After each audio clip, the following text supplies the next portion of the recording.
zviziva kuti vanotonga nedemo, asi havadi kuti vanhu vazotaurawo kuti zvemuri kuita izvi mutemo uyu hauite, unotidzvanyirira, zvinenge kudzvanyirira mukati. Kana vanhu vakuda kuenda kunoratidzira vanotovabhloka, votorova, kutobata, hanzi batai murove, ndo zvavanotaura.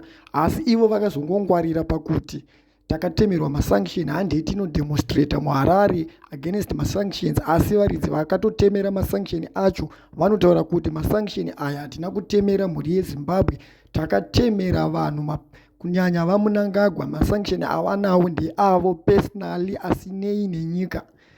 Kusangana kwetiri kuita panyaya yeVision, tichikupai nyaya dziri kuitika muZimbabwe. Nyaya ndinayo panapa nhasi yakanzi iyo ZANU-PF of Information Farai Marapira said the ruling party is vigilant amid calls by some groups mobilizing for mass protests at the end of this month.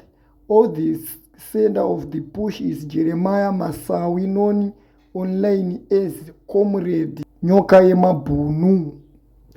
Ndofunga muri kungozvinzwira kuti vatotanga kutotretena vanhu vari kuda kudemonstrata kupera kwemwedzi unowu against zvimutemo zvavari kuita neutongo hwavari kuita hwechimbavha.